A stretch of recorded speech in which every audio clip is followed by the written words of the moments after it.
Boa noite, irmãos. A graça e a paz do nosso Senhor Jesus Cristo seja com a sua vida. Que bom que você está aqui conosco via esse culto online, aí na sua casa, para podermos adorar o Senhor, aprendermos mais do Senhor, glorificarmos o nome do nosso Senhor. Deus abençoe a sua vida. Novamente eu aviso se caso acontecer algum problema de cair a transmissão, tiver algum problema, os irmãos comunicam aí nos comentários que a gente arruma aqui, tá bom? Vamos iniciar nosso culto de louvor e adoração ao nosso Deus, abrindo a palavra do Senhor na primeira carta aos Tessalonicenses, 1 Tessalonicenses, capítulo 4, versículo 3. Nós vamos ler a parte A do versículo. 1 Tessalonicenses, capítulo 4, versículo 3. Abra sua Bíblia, onde quer que você esteja agora, nesse momento, e com temor e tremor e reverência diante do Senhor, para que possamos meditar em sua palavra. 1 Tessalonicenses, capítulo 4, versículo 3. Parte A do versículo, diz assim a palavra do Senhor: Pois esta é a vontade de Deus, a vossa santificação. Pois esta é a vontade de Deus, a vossa santificação. Irmãos, muitas vezes nós nos perguntamos qual é a vontade do Senhor para as nossas vidas. Creio que nós também adoramos e cultuamos ao Senhor em busca de, a cada dia, estarmos mais próximos da vontade do Senhor para nossas vidas. E esse texto diz para nós que a vontade de Deus para nós é a nossa santificação. É nós nos tornarmos santos como Deus é santo.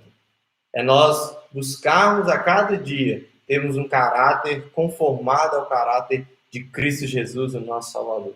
Por isso eu quero te convidar a orar agora comigo, para nós entregarmos esse momento diante do Senhor agora, para que nós possamos adorar o Senhor e que Deus possa também, através da palavra, da oração, do louvor, falar ao nosso coração, edificar o nosso coração e transformar o nosso coração para a glória do Senhor. Amém, irmãos? Feche seus olhos onde quer que você esteja, aí na sua casa, que você possa fechar os seus olhos e nós vamos orar agora, pedindo ao Senhor que abençoe esse momento de culto, esse momento de louvor e adoração ao nosso Deus. Vamos orar? Senhor, louvado seja o Senhor, Deus. Nós te damos graças, ó Pai, pela oportunidade que nós temos de te adorar, Deus. Deus, infelizmente, Pai, não podemos estar juntos fisicamente como igreja, mas sabemos, ó Deus, que em espírito e em verdade estamos todos agora unidos, ó Deus, para poder te adorar e louvar o teu santo e poderoso nome, Pai. Deus, em nome de Jesus, nós queremos aqui buscar o Senhor, porque a tua palavra diz que a vontade do Senhor para nós é a nossa santificação.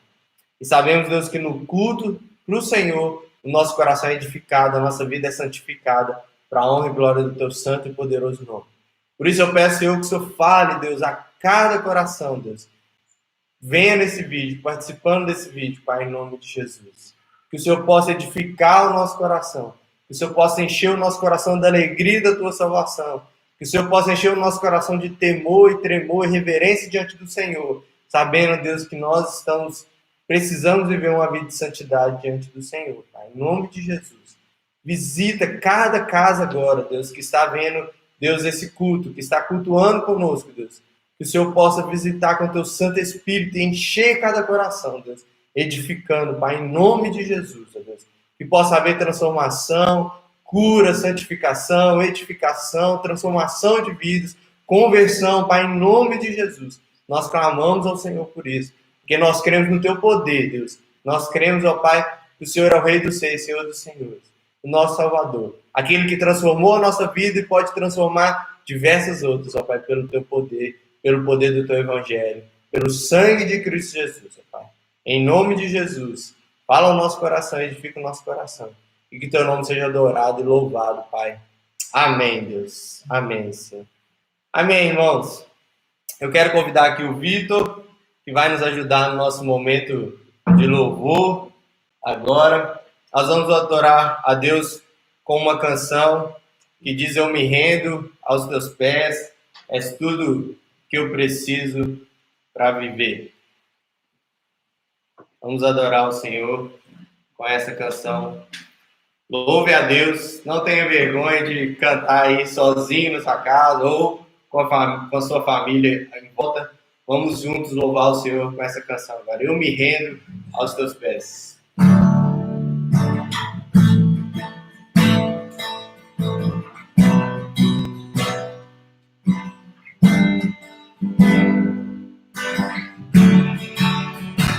Eu vou clamar, pois tudo vem de ti e tudo está em ti. Por ti vou caminhar, tu és a direção, o sol a me guiar.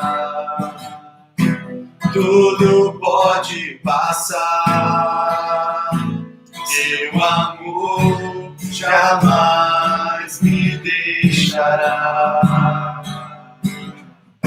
Sempre há de existir novo amanhã preparado pra mim.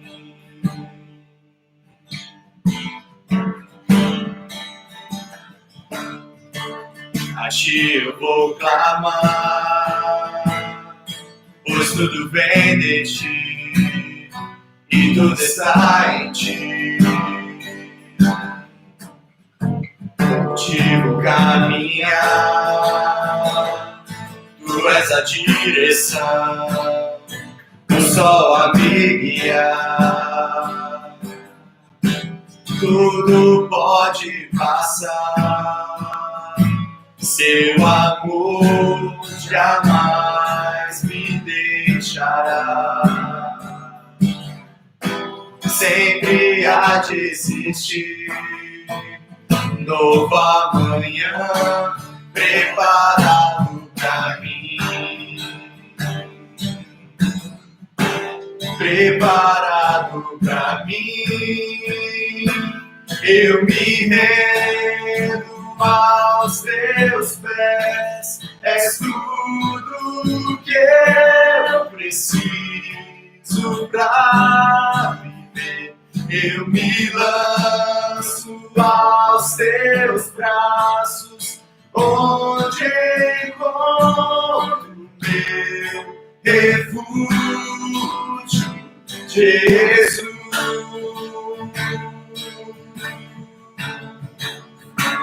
Eis-me aqui,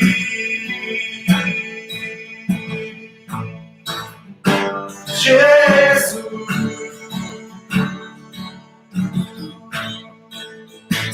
Eis-me aqui,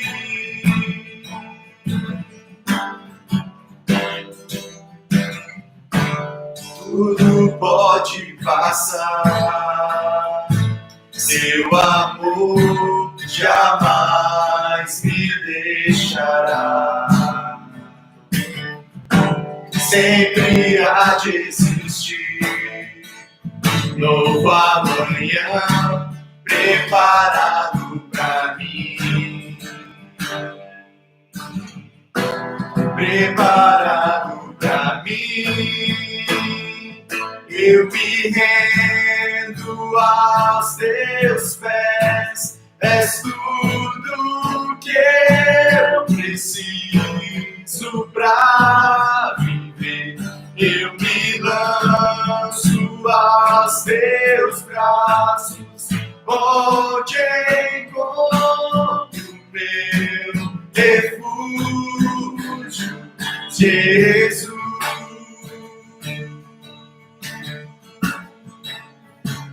Eis-me aqui,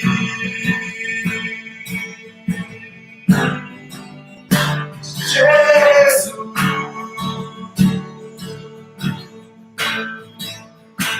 Eis-me aqui,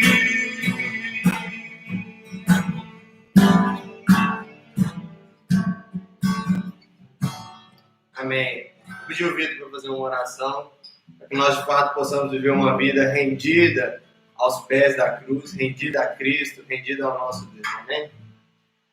Pai, nessa noite nós te louvamos, te damos graça, bendizemos o teu santo nome. Te agradecemos, ó Deus, por essa oportunidade de estarmos, ó Deus, reunidos em igreja e em espírito para te louvar, ainda que não possamos estar fisicamente, ó Deus, mas o Senhor nos concede essa manipulação da tecnologia em favor do teu reino, em favor da propagação da tua palavra. Te damos graça por esse momento. Nos enche do Senhor, ó Deus, nessa noite. Amém. Nos rendemos aos teus pés, ó Deus. O Senhor é tudo que nós precisamos para viver. Amém. Nos lançamos aos teus braços, ó Deus, como diz essa canção. Amém. Pois o Senhor é o nosso refúgio, o nosso socorro bem presente, a nossa fortaleza. Amém. E aquele que nos protege, ó Deus, de todo mal, principalmente Amém, do pecado que nos assola. Que essa palavra, ó Deus, possa fazer parte do nosso coração, Amém, nos encher e edificar as nossas vidas. Que esse louvor, ó Deus, possa ser um sacrifício aprazível ao Senhor em nome Amém, de Jesus. Nos enche, ó Deus, do teu Espírito nessa noite. Em nome de Jesus, abençoe cada pessoa que pode estar presente, aquelas que não podem estar presentes nesse momento. Amém, Jesus. Damos graça em nome do Pai, do Filho e do Espírito Santo. Amém. Amém. Amém. Obrigado. Irmãos, abra sua Bíblia na primeira carta de Pedro, capítulo 1. Primeira carta de Pedro, capítulo 1. Nós vamos ler o verso 13 até o verso 16.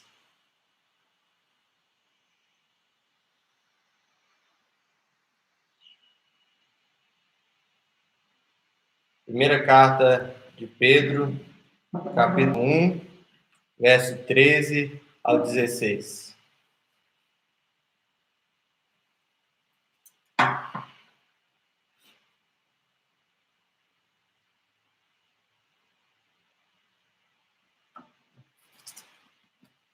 Primeira Pedro 1, 13 a 16, diz assim a palavra do Senhor.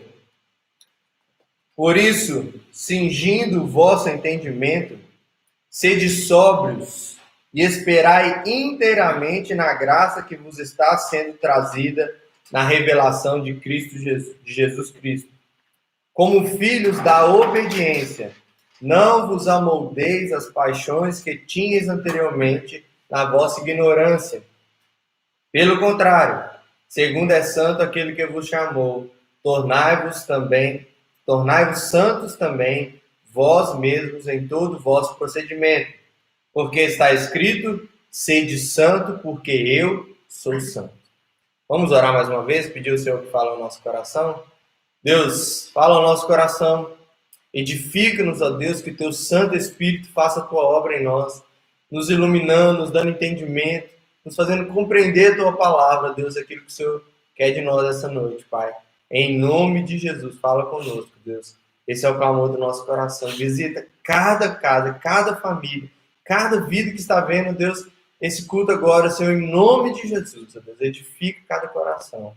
Nós clamamos ao Senhor por isso, Deus. Amém, Senhor. Amém. Irmãos, Pedro, do versículo 1 até o versículo 12 dessa carta, ele apresenta alguns privilégios que nós temos ao termos sido regenerados em Cristo Jesus. Lá no capítulo 1, no versículo 3, ele vai falar: bendito Deus e Pai do nosso Senhor Jesus Cristo, que nos regenerou para uma viva esperança mediante a ressurreição de Jesus Cristo dentre os mortos. Então nós recebemos um presente maravilhoso, um privilégio maravilhoso. Nós fomos regenerados por Cristo. Ele nos deu vida estando nós mortos, nossos delitos e pecados. Depois, Pedro fala no versículo 4 que nós recebemos uma herança incorruptível, reservada nos céus para nós. No versículo 5, ele fala que nós estamos sendo guardados por Deus para que possamos receber, para que possamos adquirir essa herança na eternidade. No versículo 6, 7, 8 e 9, ele fala que essa esperança, que essa regeneração, que essa vitória que nós recebemos é tão maravilhosa, irmãos, é tão abençoada, que nós podemos passar por provações, por tribulações, por angústias, por sofrimentos, e mesmo assim perseverar, e mesmo assim viver alegre, e mesmo assim vivemos satisfeitos em Deus. Por quê? Porque sabemos que em tudo isso Deus está provando, Deus está amadurecendo a nossa fé. Assim como o fogo refina o ouro, Deus está nos provando para que nós possamos obter o fim da nossa fé, que é a nossa salvação, que é a salvação da nossa alma. Então, Pedro mostra o tanto de privilégio que nós recebemos, tantas bênçãos. Nós recebemos a bênção da salvação em Cristo Jesus. Mas aí, irmãos, a partir do versículo 13, ele com mandamentos, com ordenanças, com imperativos, ou seja, ordens de Deus, da palavra de Deus para nós, ele começa a nos dar uma orientação de que não há só privilégios. Há uma responsabilidade muito grande para o verdadeiro cristão. Há uma responsabilidade muito grande para aquele que se diz crente no Senhor Jesus. Há uma maneira de proceder. Há uma maneira de viver. É isso que ele diz. Então ele começa falando, por isso, cingindo o vosso entendimento. A primeira ordem de Pedro para nós, a primeira coisa que Pedro fala é que nós devemos cingir o nosso entendimento. Para nós, talvez para você, seja um pouco estranha essa expressão cingir o entendimento. Essa expressão vem de cingir o lombo. O que é isso, irmãos? Naquela época, eles usavam roupas muito largas. As roupas eram muito largas. E não é igual hoje em dia que as pessoas acostumaram a usar roupa apertadinha, colando no corpo às vezes. Mas não, eles andavam com roupas bem largas, só que quando fosse para correr, para caminhar, caminhada muito longa, para fazer viagens, era muito difícil com essas roupas muito longas. Então o que eles faziam? Eles pegavam cintas e amarravam e tornavam essas roupas mais certas, mais ajustadas, para que fosse fácil se locomover, para que tivesse uma mobilidade maior. Então, o que Pedro está falando é que nós temos que nos desvencilhar de todos os impedimentos que nos impedem de caminharmos livres em direção a Deus, em direção à vida com Deus, a uma vida de santidade com o Senhor. Nós devemos cingir o nosso entendimento, ou seja, ter um entendimento correto, ter um entendimento que facilita a nossa caminhada com Cristo Jesus. É interessante que o verbo usado por Pedro aqui no grego, ele traz uma ideia de urgência. Pedro está falando que isso é para ontem, irmãos, não é para hoje, é para ontem. Tem que fazer isso rápido, é urgente, é sério, com temor e tremor, que nós precisamos buscar isso diante de Deus. Depois ele fala, cingindo o vosso entendimento, sede sóbrios. A sobriedade, irmãos, é sempre uma ilustração usada na palavra de Deus em comparação com a embriaguez. Nós sabemos que a embriaguez, ela gera reações completamente diferentes das pessoas. Tem pessoas que saem de si, ficam violentas. Tem pessoas que, na embriaguez, criam ilustrações demais, coisas que não existem. Tem pessoas que, na embriaguez, ficam extremamente carinhosas, amorosas. Ou seja, a embriaguez fascina a pessoa muitas vezes. Ludibria a pessoa, torna a pessoa, dá uma vida que a pessoa não tem, que não existe. E é exatamente isso quando a palavra de Deus fala para nós de sermos sóbrios. Ela está falando claro, essa sobriedade física, mas também principalmente de sobriedade espiritual. De sermos sóbrios espiritualmente. De nós não nos deixarmos ludibriar, de nós não nos deixarmos fascinar pelas coisas desse mundo, nós não ficarmos encantados, desejosos de obter as coisas desse mundo, mas abandonarmos tudo isso e buscarmos seriamente uma vida de santidade diante de Deus. Isso é sobriedade espiritual. Deixar de ficar com os olhos brilhando pelas coisas materiais desse mundo, pelas coisas sentimentais desse mundo, por tudo aquilo que esse mundo pode oferecer, para vivermos sóbrios diante de Deus, buscando santidade diante do Senhor. A terceira ordem da palavra de Deus para nós que Pedro dá é esperai. esperai inteiramente na graça que vos está sendo trazida na revelação de Cristo Jesus. Aqui, irmãos, Pedro talvez estava caminhando para quando ele chegaria e falaria a coisa mais importante, talvez. A maneira como Pedro fala, a maneira como como o texto é escrito aqui no grego, leva a frase a um clímax, a um ponto mais importante, e o ponto mais importante é esse que Pedro fala, que é acompanhado por um advérbio. Vamos para uma aulinha de português aí. O advérbio inteiramente. Esperai inteiramente na graça que vos está sendo trazida. Esse advérbio ele vem para dar intensidade ao verbo que é esperar. Eu acho que o Júnior Moraes está vendo o vídeo aí. Se eu estiver errado, Júnior, depois você me corrige lá no grupo da igreja. Mas esse advérbio ele vem dar força ao verbo, ou seja, esperar inteiramente na graça que você está sendo trazido. Ou seja, é uma esperança forte, uma esperança viva, uma esperança eficaz na graça que você está sendo trazido. Ou seja, nós vamos cingir de entendimento, ter um entendimento correto, sermos sóbrios, buscarmos uma vida de santidade do Senhor, esperando ardentemente, esperando ansiosamente pelo dia que vamos viver com Cristo. João Calvino, reformador, disse que quando dirigimos os nossos olhos para este evento, a volta de Cristo, este mundo se torna crucificado, bem como nós para este mundo. Quando nossos olhos estão na vinda de Cristo, na vida que teremos com Ele eternamente, irmãos, tudo aqui em volta se torna crucificado. E a nossa carne também crucificada diante de Cristo, para que nós possamos, então, viver ansiosamente pela vinda de Cristo Jesus. Mas o texto continua. Ele fala no versículo 14, como filhos da obediência.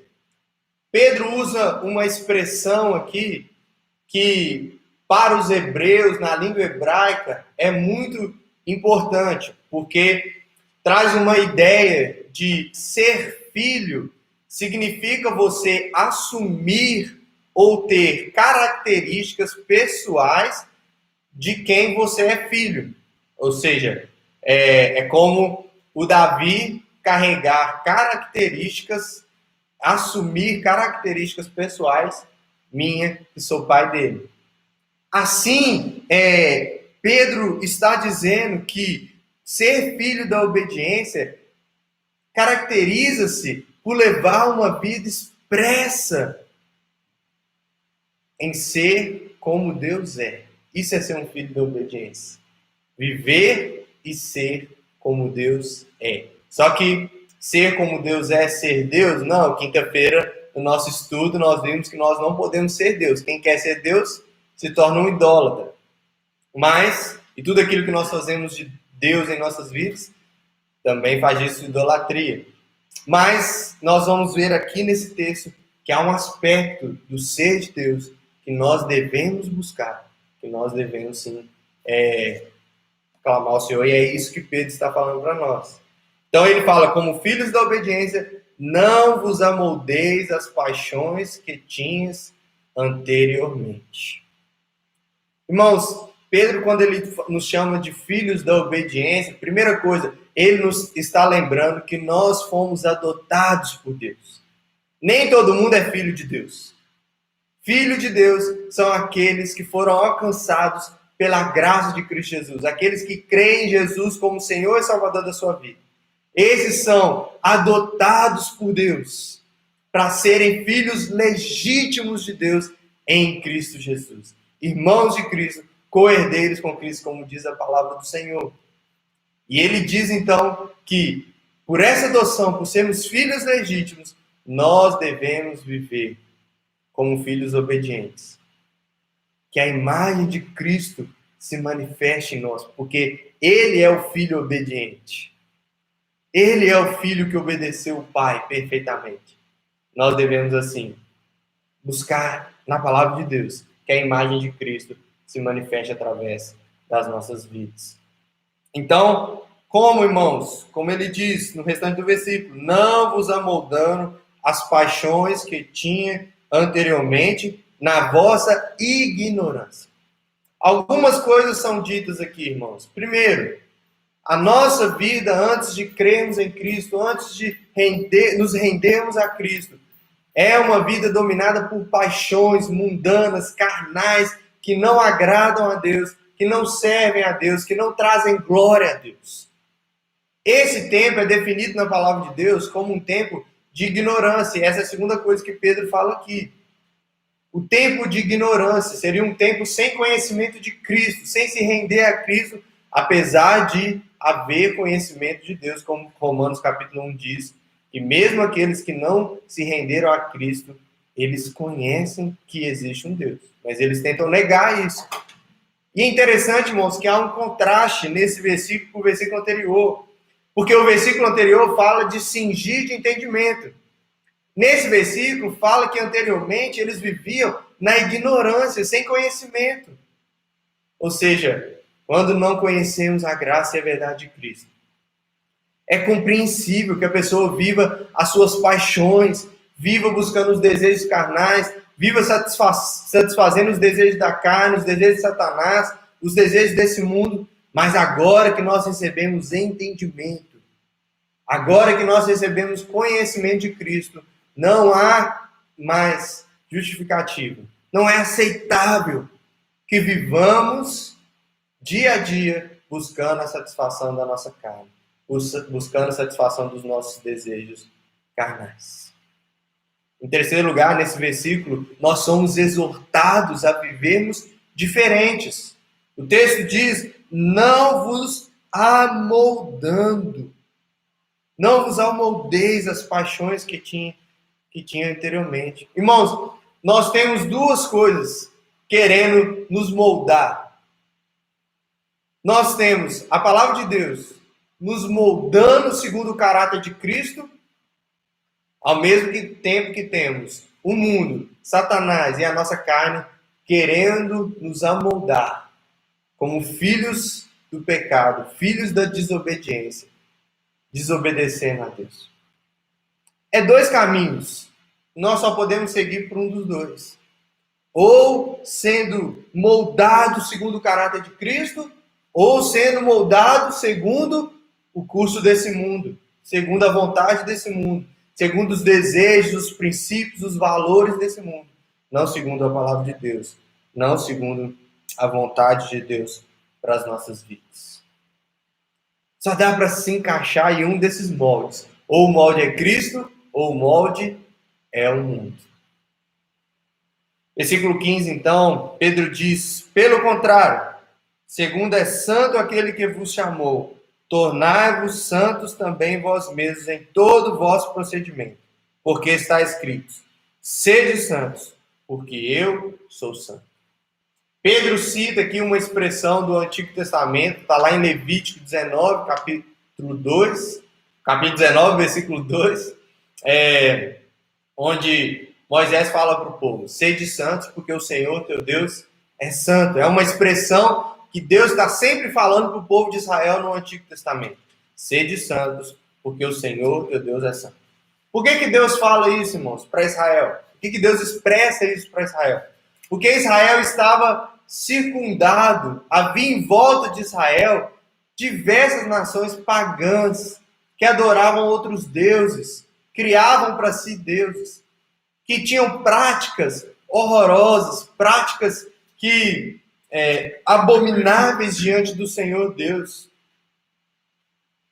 Da parte dessas nações, Israel poderia adotar facilmente os piores exemplos e inúmeras corrupções, inúmeras coisas erradas. E por isso o Senhor, frequentemente, muitas vezes dizia para Israel, vocês têm que vir comigo, vocês têm que ter comigo, vocês são meus. Vocês precisam se abster dessas poluições dos gentios, dos pagãos, daqueles que não buscam a Deus. É por isso, irmãos, que Deus institui para Israel a circuncisão. Muitas vezes as pessoas acham que a circuncisão era apenas uma prática física, mas a circuncisão, ela é uma prática física para manifestar algo que é espiritual, que é uma separação moral. Israel tinha que ser uma nação moralmente perfeita. Não seriam moralmente perfeitos, mas deveriam buscar ser moralmente perfeitos. Porque Deus é assim. Uma nação separada por uma vida de santidade, por não praticar abominações contra o Senhor, por não praticar coisas que desagradavam a Deus. Há um teólogo que diz que não existe nenhuma parte de nossa vida que não deva ser saturada, cheia do bom perfume da santidade. Irmãos, santidade cheira bem, é um bom perfume. Quando nós nos relacionamos com pessoas que buscam santidade diante de Deus, elas exalam o bom perfume de Cristo. Mas quando nós nos relacionamos, estamos perto de pessoas que não buscam santidade diante de Deus, irmãos, é horrível. Que elas exalam o mau odor do pecado. Elas exalam o cheiro horrível do pecado. Do afastamento diante de Deus. Do lamaçal de pecado. Por isso a palavra de Deus diz para nós lá nos Salmos: bem-aventurado aquele que não se assenta na roda dos escarnecedores. Porque na roda dos escarnecedores, irmãos, só há lamaçal de pecado. Entre os crentes, só tem perfeição? Não, claro que não.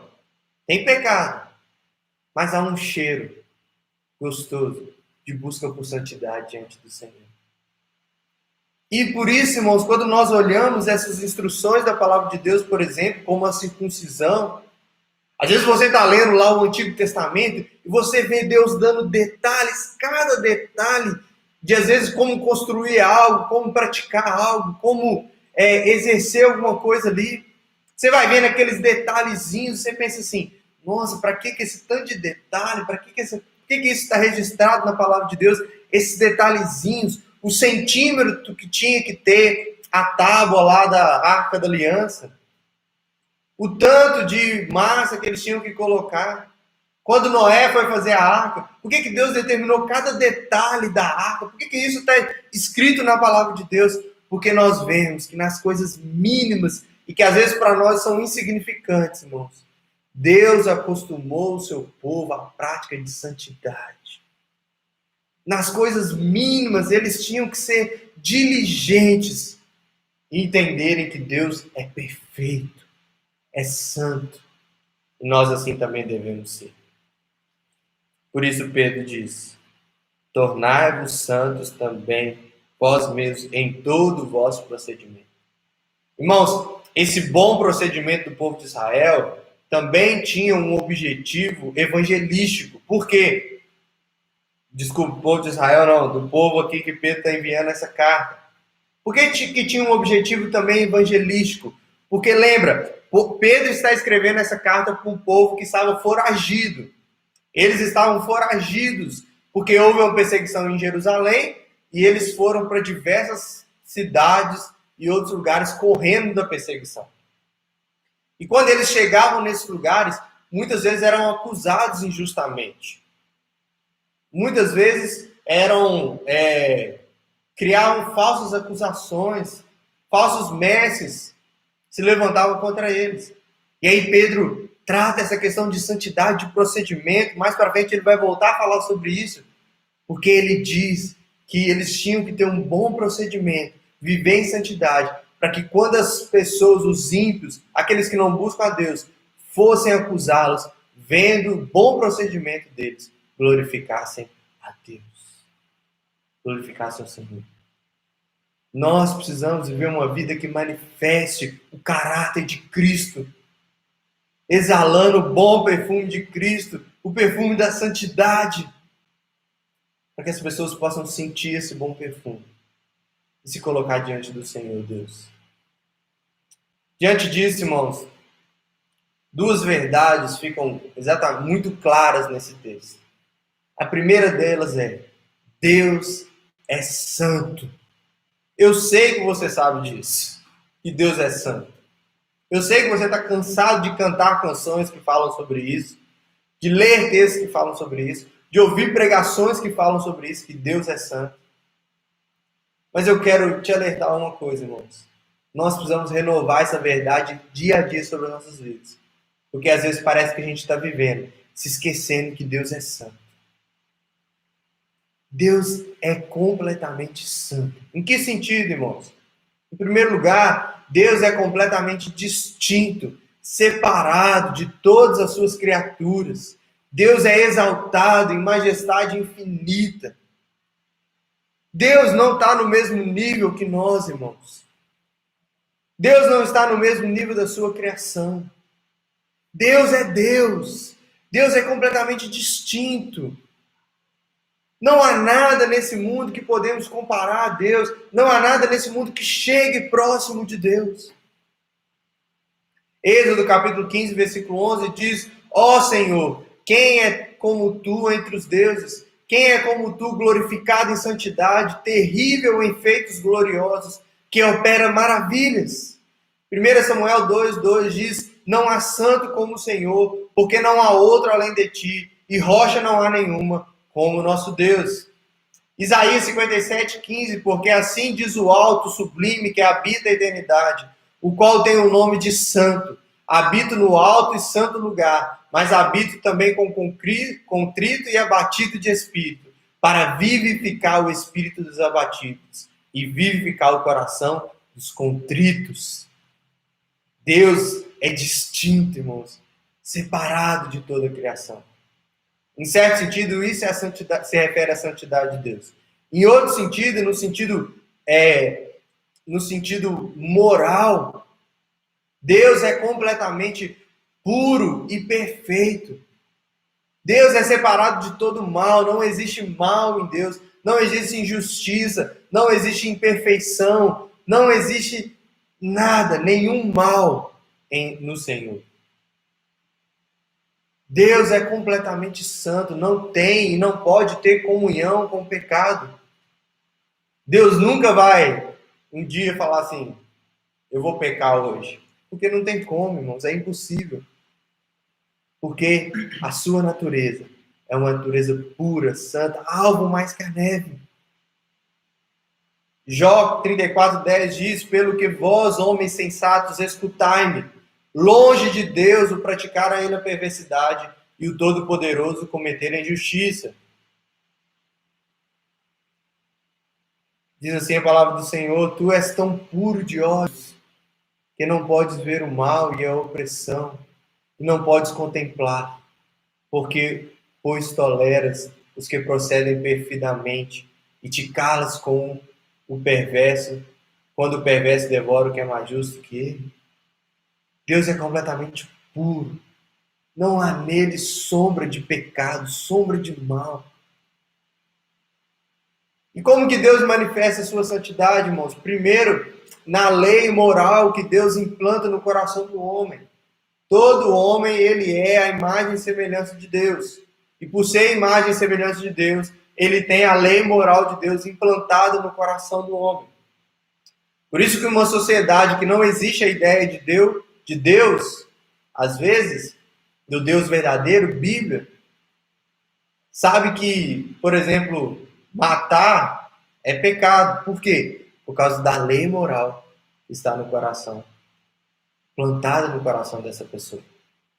Mas, mais particularmente, mais claramente, Deus manifesta a sua santidade na sua palavra, nas Escrituras. Deus nos deu a Escritura para mostrar o quão santo, puro e distinto Ele é. Por isso eu quero te convidar a ir lá no Antigo Testamento essa semana e ler e visitar cada detalhezinho lá que Deus dá na construção da arca, na construção da Arca da Aliança, na construção do templo, cada detalhezinho, lê tudo, irmãos. Fica com preguiça, não. E pensa, quão santo é Deus, quão distinto, quão puro, como essas coisas revelam a pureza e a distinção de Deus. Em segundo lugar, irmãos, consequentemente, por Deus ser santo, nós devemos ser santos.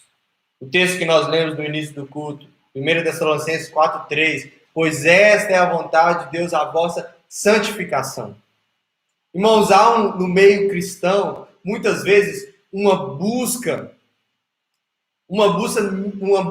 mística pela vontade de Deus. As pessoas misticamente acham que vão entender a vontade de Deus por uma voz que vai vir no meu ouvido, pela minha maneira de olhar e entender alguma coisa,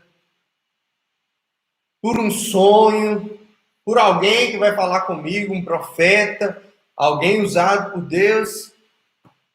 Mas a palavra de Deus claramente mostra para nós que a vontade de Deus para nós é muito clara, a nossa santificação. Se Deus é santo, se Ele manifesta a sua santidade, nós também devemos ser santos. Nós devemos ser santos, irmãos, nos mesmos dois sentidos que Deus é santo. Nós não vamos ser santos como Ele é aqui nesse mundo. Lá no céu a gente vai ter a santidade de pureza. A gente não vai ter a santidade de distinção, porque Deus vai continuar sendo distinto de toda a sua criação. Mas aqui nós temos que buscar esses dois tipos de santidade. Santidade nesses dois sentidos. Primeiro, ser distinto, ser separado. Não quer dizer que nós temos que criar uma bolha e viver todo mundo lá dentro. Não, irmãos. Nós temos que ser separados das ideias, dos pensamentos, dos princípios mundanos, corruptos, das práticas corruptas. Ser separados disso. Vou dar um exemplo bem prático para os irmãos entenderem. Hoje em dia, você não existe mais fora da igreja, e muitas vezes propriamente dentro da igreja também já não está existindo muito, o namoro sem relações sexuais. Praticamente todo namoro tem relação sexual. Isso se tornou uma prática em toda cultura, em todo lugar. E se você fala que você não pratica relações sexuais no namoro, se um jovem às vezes fala que é virgem, está se guardando para o casamento, muitas vezes ele é ridicularizado, essa pessoa é ridicularizada. Mas o crente, o verdadeiro crente no Senhor Jesus, aquele que busca a palavra do Senhor, aquele que ama o Senhor, aquele que sabe que Deus é santo e que também deve ser santo porque Deus é santo, é alguém que precisa lutar com todas as forças por ser separado dessa ideia. Isso é só um exemplo, irmãos, mas há tantas outras ideias, tantos princípios, tantos valores corruptos, corrompidos pelo pecado, que nós devemos ser separados. Separados da mentira, separados da desonestidade, separados da corrupção. Separados de toda prática pecaminosa, seja ela qual simples for aos nossos olhos. Como eu falei quinta-feira no nosso estudo, muitas vezes nós temos a síndrome de Eva, de Adão e Eva. A gente peca, como Adão e Eva pecou, e Adão e Eva foram lá esconder atrás de uma árvorezinha. Ficaram atrás da árvore achando que Deus não estava vendo eles. Achando que eles estavam escondidos de Deus, que eles conseguiram enganar a Deus. E muitas vezes nós pecamos achamos que, nossa, consegui esconder de todo mundo. Ninguém vai descobrir. Mas os olhos do Senhor estão vendo tudo. Nada nós podemos esconder dos olhos do Senhor. Nós precisamos ser separados, irmãos. Também na questão de pureza. Viver uma vida pura, moralmente, diante do Senhor. Nós nunca chegaremos à perfeição plena aqui nesse mundo, infelizmente. Mas eu sempre falo isso, nós precisamos, se possível for, chegar a 99,999999, quase lá, se assim for possível. Lutar por isso, urgentemente, é para ontem, irmãos, não é para hoje, não é para amanhã, não é assim, eu vou tentar, não, é para ontem, é urgente, é imediato.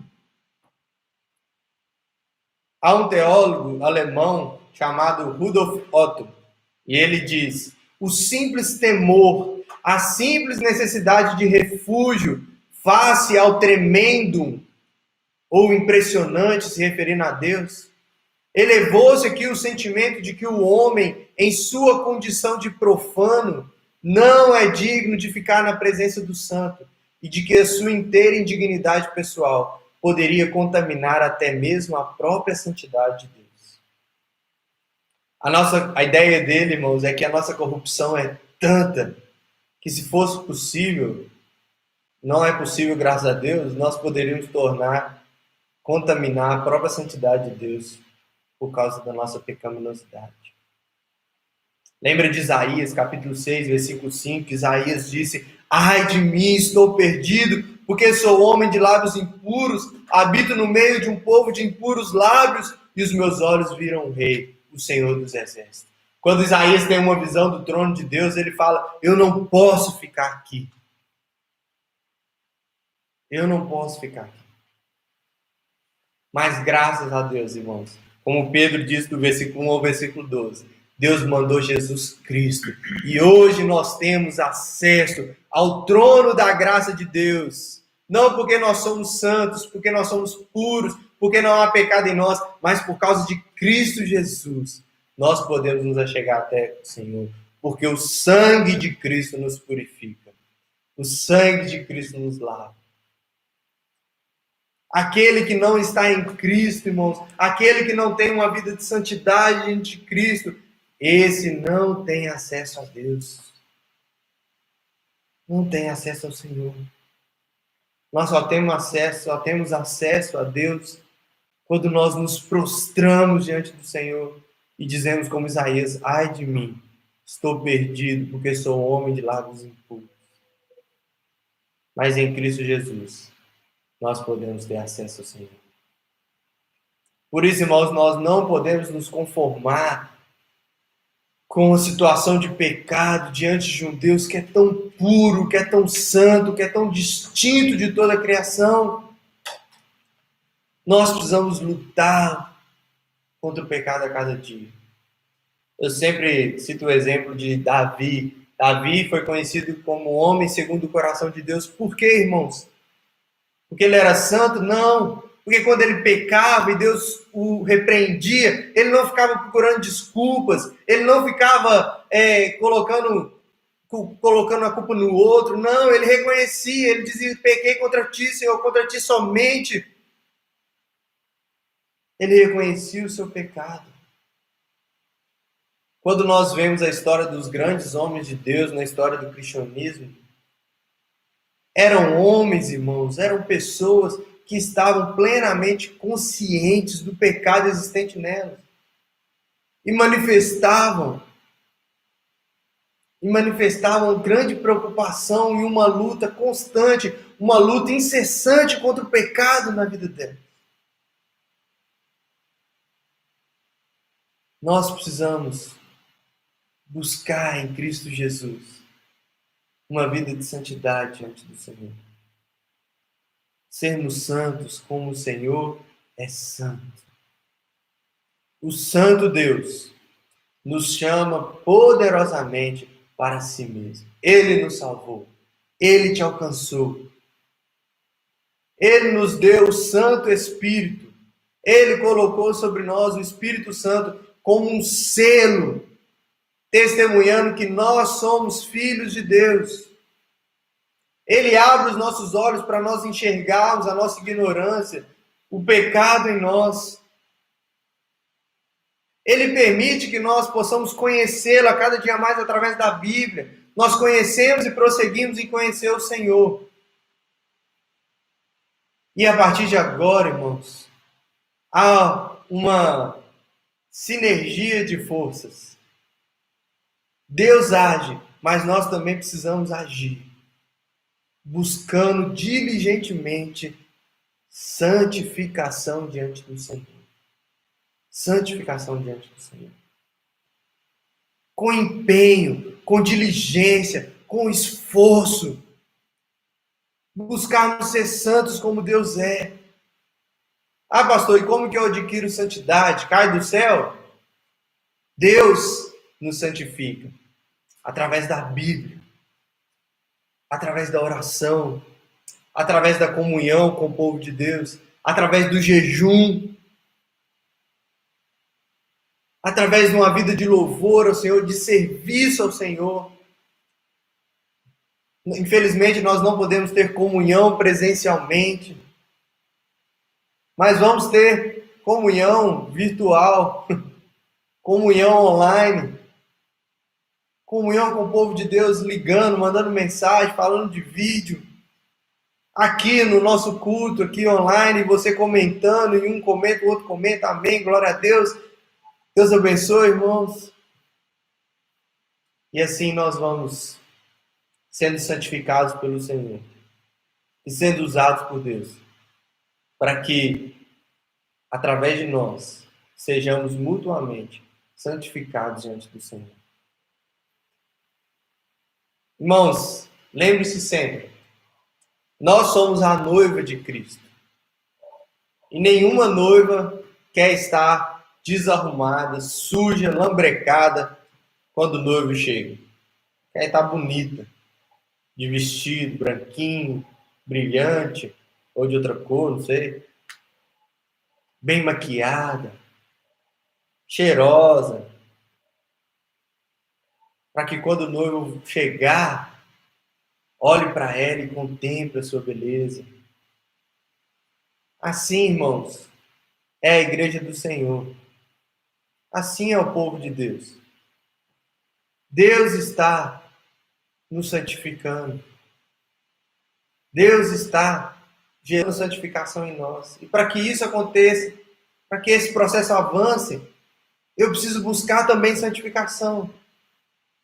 Desejoso, irmão, de quando Jesus voltar, quando o noivo voltar, eu vou estar aqui esperando o meu Salvador, com a noiva, como uma noiva bem bonita, maravilhosa, diante de Jesus Cristo, diante do Senhor, nosso Salvador. Sede santos, porque o Senhor, teu Deus, é santo. Oremos, irmãos. Deus, aplica essa palavra no nosso coração, Pai. Fala conosco, Deus, em nome de Jesus. Edifica o nosso coração, Pai. Em nome de Jesus, ó Deus. Eu peço, Senhor, que o Senhor possa falar, Deus, durante essa semana no nosso coração sobre santidade, Pai. Que o Senhor nos leve a verdadeiramente vivermos uma vida de pureza e separação, Deus, de todo ato pecaminoso desse mundo, Pai, de todas as ideias, princípios, valores corruptos desse mundo, Senhor, para vivermos uma vida de santidade diante do Senhor. Obrigado porque o Senhor nos deu Cristo Jesus, o nosso Salvador, para morrer na cruz por nós, nos purificar de toda injustiça, Deus. E obrigado porque através do Teu Santo Espírito, o Senhor tem feito em nós essa obra de santificação. E que nós venhamos nos empenhar, Senhor, para que quando o Senhor voltar, nós sejamos, ó Deus, como uma noiva, bem bonita, Senhor, bem preparada, esperando a Tua volta, Senhor. Em nome de Jesus, ó Deus. Amém, Senhor. Amém, irmãos. Nós estamos chegando ao final do nosso culto, nosso culto online. A expectativa é que na semana que vem nós ainda tenhamos que fazer online, ao vivo, sim. Ainda não teremos a oportunidade de fazê-lo presencialmente, mas vamos permanecer firmes. Se cuide, irmãos. Trabalhe com cuidado, use máscara, tome todo o cuidado possível, porque tem muitas pessoas sofrendo por essa doença, tem muitas famílias destruídas por essas doenças. Nós precisamos nos voltar ao Senhor, clamar ao Senhor pela cura, para a solução disso tudo. Amém? Quinta-feira, às 19h30, nós continuamos nossa jornada bíblica. Quinta-feira passada nós falamos sobre a queda, Gênesis 3, O vídeo está aqui no nosso canal, se você quiser dar uma olhada. E quinta-feira agora continuaremos caminhando por Gênesis aí na nossa jornada bíblica. Não deixe de participar, tem sido uma bênção. Tire uma ideia com os irmãos que estão participando. Os irmãos têm gostado bastante, porque nós estamos fazendo aí um estudo panorâmico da Bíblia. E vamos na Bíblia toda. Se Deus se permitir, se Cristo não voltar antes, nós chegaremos até Apocalipse. Amém? Deus abençoe, irmãos. Uma ótima semana. O culto vai ficar gravado no canal. Você pode compartilhar para seus amigos, para seus familiares. Que Deus abençoe, que dê uma ótima semana para você. Receba a bênção do nosso Senhor Jesus Cristo. Que o amor incondicional do nosso Deus, que a maravilhosa graça do nosso Salvador Jesus Cristo e que a comunhão do Espírito Santo de Deus seja com a sua vida e todo Israel de Deus espalhado pela face da terra, agora e para todos sempre. Amém. Amém. Deus abençoe, irmãos. Uma ótima semana.